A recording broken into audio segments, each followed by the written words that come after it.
All right, everybody. So what we're going to do today is we're going to do a little review of one of I would argue the most important people who helped cause the American Civil War.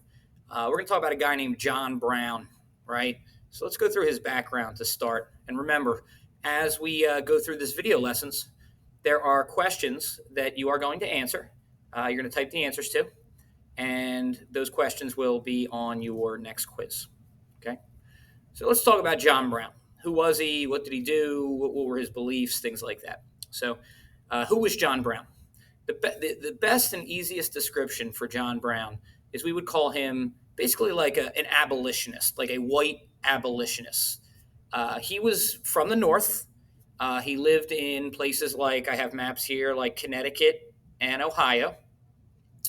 And throughout his childhood, he is, raised in a family that is very anti-slavery, which kind of brings us to number two. So why was he against slavery, right? So the main reason why John Brown was against slavery was religion. And I have a little picture of a Bible here. Okay. John Brown grew up in a household where he was taught to hate slavery, right? He was taught that slavery was a sin against God. And his father told him that you do everything in your power to prevent slavery from, continuing in the United States. All right. So as an adult, John Brown believes that God has put him on the earth for one purpose: to get rid of slavery. Okay. So before we go to our next slide, right, make sure we have who was John Brown. He was a white abolitionist. Okay. You can add that he was very radical. And then two, why was he against slavery, right? He was taught that it was wrong, and he believed that it violated his religious beliefs. Okay, so make sure that you have those things for number one, number two. So now, as a middle-aged man, the first time that we see John Brown make the newspaper, let's move on to number three, is what he does in Kansas. So number three says, why did John Brown travel to Kansas in 1856? Well, it kind of sticks with the theme of the first slide here. He travels to Kansas to fight against slavery. Kansas was the newest territory in the United States in the 1850s. So what basically happened was there were thousands of pro-slavery people that moved to Kansas. There were thousands of anti-slavery people that moved to Kansas.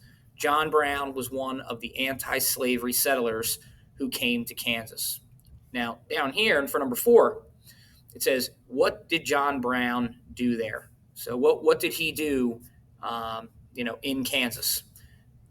Well, there's one event that John Brown is involved in that basically follows him for the rest of his life. So right here, you see the name of an event, the Potawatomi Massacre, or you could pronounce it multiple ways, but you could say the Potawatomi or the Potawatomi Massacre. And what happened here was John Brown murdered 5 pro-slavery men in the middle of the night. Okay, so Potawatomi Massacre, John Brown murdered 5 pro-slavery men in the night. And it doesn't stop there. John Brown murdered these pro-slavery men, and he chopped their bodies into pieces with swords. So basically, this was a very violent event. Word gets out that there's a madman, Brown, going around murdering people over slavery. And then, obviously, John Brown has to kind of go into hiding to try to avoid being arrested for this incident. This brings us to another important point. John Brown believed that the only way slavery could be ended in the United States was through violence. So he was not the kind of guy who thought that, like, we could be peaceful, we could compromise. John Brown argued that slavery is violent, and basically to beat slavery, you have to be violent against slavery. So in terms of the Potawatomi Massacre, it's the kind of thing where he believes he is doing the right thing, using violence to fight against something that he believes to be wrong. Okay, so for this slide, right, why did John Brown go to Kansas? He is going to fight against slavery. And then what did he do there? He was involved in an event called the Potawatomi Massacre, where he murdered 5 pro-slavery men in Kansas. All right, let's go on to our next questions here. Number 5 says, what was John Brown's plan in Harper's Ferry, Virginia in the year 1859? So I got some pictures here. So right down here is a picture of West Virginia. Originally, Virginia and West Virginia were combined, and it was just called Virginia. But during the Civil War, West Virginia split. So back in the 1850s, this was all a part of Virginia. So in the modern day, Harper's Ferry is right here in the eastern panhandle of West Virginia. And when you drive there, you're like, you're in Maryland, then you're in West Virginia, then you're in Virginia. So there are 3 states that all come together right here where Harper's Ferry is. So John Brown's plan, what was it? It was very simple. Basically, Harper's Ferry was the location where the U.S. military kept their guns. It was kind of where they kept their guns in warehouses. They call this an arsenal or an armory. So John Brown's plan was to break into the arsenal, steal weapons, rifles from the U.S. government, and then encourage slaves from Virginia to run into Harper's Ferry, to grab the guns, and then to fight for their freedom. All right, so John Brown had been planning this raid at Harper's Ferry for many years, and he had a group of about 20 people who were helping him. They go into Harper's Ferry, they try to steal the guns, they get into the warehouse, but once they start doing that, the local townspeople basically start shooting at them. So let's go to question number 6. It says, why did John Brown's raid of Harper's Ferry fail? So what happens? Brown and his men go into Harper's Ferry. They start to get shot at. All right. So Brown's men go running and hiding into a building. Then they get stuck and trapped in there. So what happened was that building where Brown and his men were hiding, U.S. Marines surrounded that building. And if you see this picture here, right, you see all these soldiers. They surrounded the building. And if you see this picture here, they used like a battering ram. They used a big wooden rod to break through the doors. And Brown and all his men were either killed or captured. Another thing we can put for this is that another reason why Brown's raid failed was basically because no slaves came to help.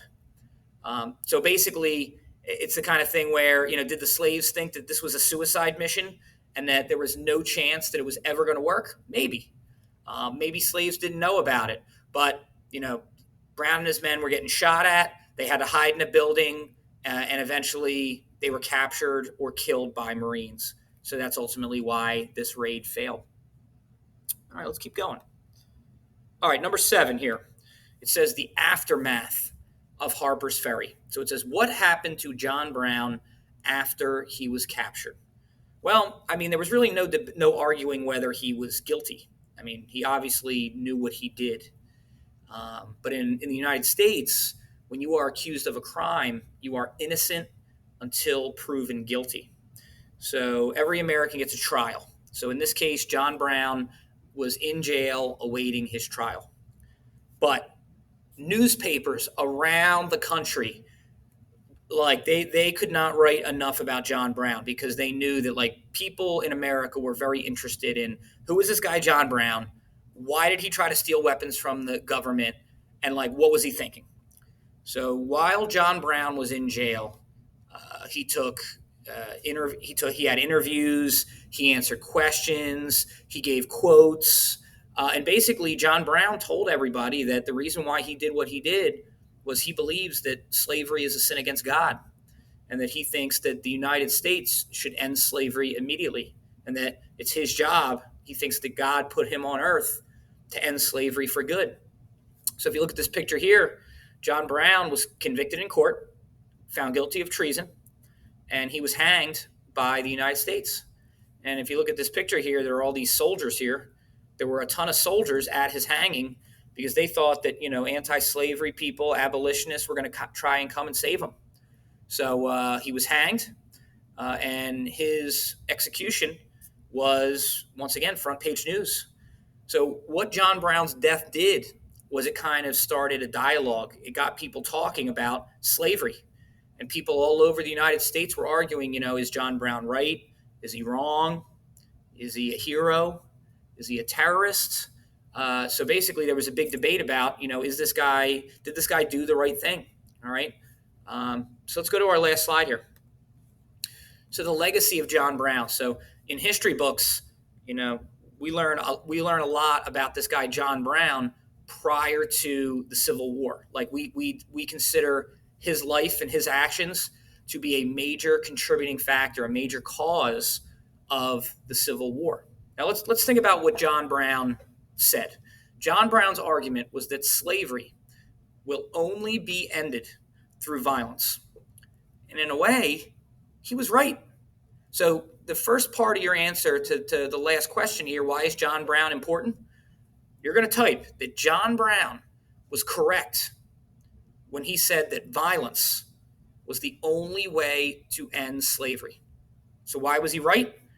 2 years after John Brown was executed, the United States had a civil war, right? North and South, and they were fighting each other over the future status of slavery in the United States. So why is John Brown important? He predicted that slavery would only be ended through violence. We're going to add a second thing here. So what's the second reason why John Brown is so important to United States history? Well, he was willing to die for his beliefs. That's huge. Like, think about it. What more can you do to show how much you care about a topic or a cause, right? Your life is the most valuable thing. So John Brown was willing to die to end slavery in the United States. All right. So those are the two things you're going to have for this one. I want to close with one big idea here, right? So there's a lyrics to a song right here, all right? It was called John Brown's Body was the name of the song. In 1861, when men start joining the Union Army to fight against slavery and put the country back together, one of the most famous marching songs for the Army during the Civil War was this song, John Brown's Body.